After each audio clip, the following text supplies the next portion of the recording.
নমস্কার বন্ধুরা, স্বপ্না ব্লগে সবাইকে অনেক অনেক স্বাগত। আজ আবার হাজির হয়েছি নতুন একটি রেসিপি নিয়ে। আজ আমি বানাবো ডাল দিয়ে পালং শাকের রেসিপি।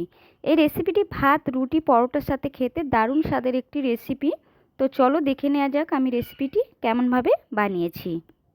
রেসিপিটি বানানোর জন্য আমি এখানে ডাল ধুয়ে পরিষ্কার করে নিয়েছি। আর আমি এখানে খেসারির ডাল নিয়েছি। তোমরা চাইলে অন্য যে কোনো ধরনের ডাল নিতে পারো, মসুর ডাল, মুগ ডাল কিংবা ছোলার ডালও দিয়ে বানাতে পারো। তো ডালটা ধুয়ে পরিষ্কার করে নিয়েছি। এখন আমি প্রেসার কুকারে দিয়ে দিচ্ছি, 3-4টে মতো সিটি দিয়ে নেব।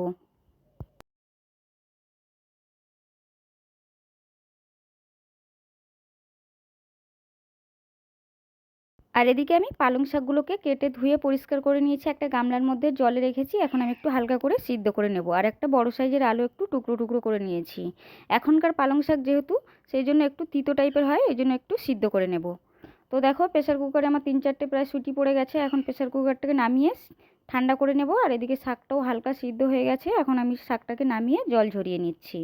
এটা গরমকালের শাক বলে ওই জন্য আমি একটু হালকা করে সিদ্ধ করে নিলাম। তোমরা যদি শীতকালে শাক দিয়ে করো, অবশ্যই এটা সিদ্ধ করার কোনো প্রয়োজন নেই, এমনি ডাইরেক্ট করতে পারো।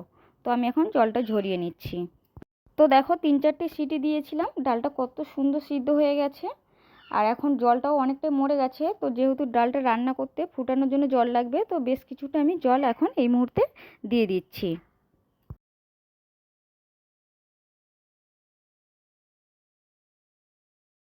আর এদিকে পালং শাকটাকে আমি জল ঝরাতে দিয়ে নিয়েছি। কড়াই গরম করতে দিয়ে দিয়েছি। কড়াই প্রায় গরম হয়ে গেছে। এখন দিয়ে দিচ্ছি সর্ষের তেল। প্রায় 1.5 চামচ মতো আমি সর্ষের তেল দিয়ে দিচ্ছি। তোমরা চাইলে এটা সাদা তেল দিয়েও করতে পারো। তো তেলটা গরম করে নিচ্ছি।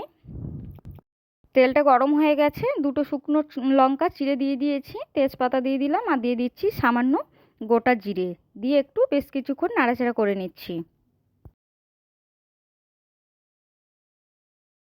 এরপর আমি এর মধ্যে দিয়ে দিচ্ছি গ্রেট করে রাখা সামান্য একটু আদা। তোমরা যদি এটা আমিষভাবে বানাতে চাও তো পেঁয়াজ কুচিও দিতে পারো। আমি এটা সম্পূর্ণ নিরামিষভাবেই বানাচ্ছি, সেই জন্য কোনো পেঁয়াজ রসুন কিছুই দেবো না।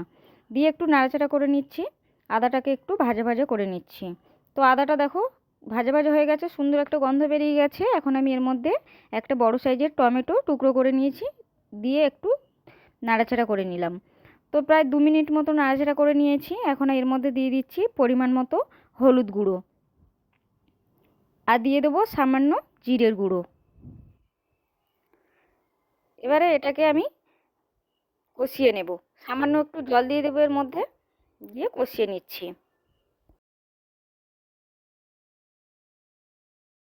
সব কিছু খুব সুন্দর কষিয়ে নিয়েছি। মশলাটা থেকে তেল ছেড়ে দিয়েছে। এখন আমি এর মধ্যে দিয়ে দিচ্ছি সিদ্ধ করে রাখা পালং শাকটা।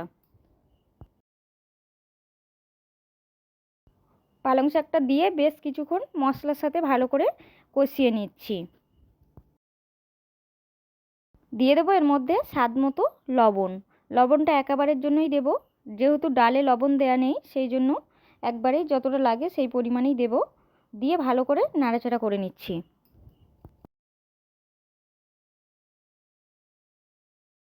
খুব ভালোভাবে মশলার সাথে পালং শাক আর আলুটাকে কষিয়ে নিয়েছি। এখন আমি সিদ্ধ করে রাখা ডালটাকে দিয়ে দিচ্ছি। ডালটা যেহেতু অনেকটাই পরিমাণে ঘন, আর এটাকে এখনও ফোটাতে হবে একটু, তো সেই জন্য আমি প্রেসার কুকারটাকে ধুয়ে আর একটু সামান্য এর মধ্যে জল দিয়ে দিচ্ছি।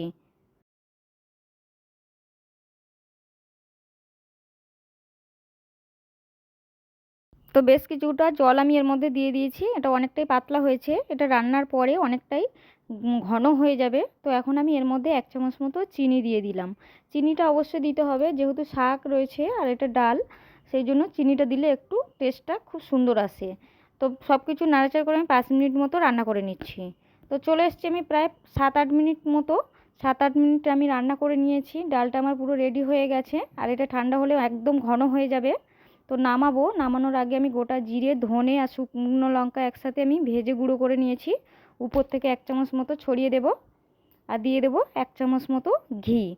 আর তোমাদের কাছে যদি ধনে পাতা থাকে তো কুচি অবশ্যই ছড়িয়ে দেবে, আমার কাছে এই মুহূর্তে নেই, সেই জন্য দিলাম না। তো একটু ভালো করে নাড়াচাড়া করে আমি গ্যাসটাকে অফ করে দেব।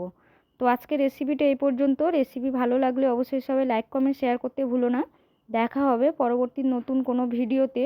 ততক্ষণে সবাই ভালো থেকো, সুস্থ থেকো আর সাবধানে থেকো।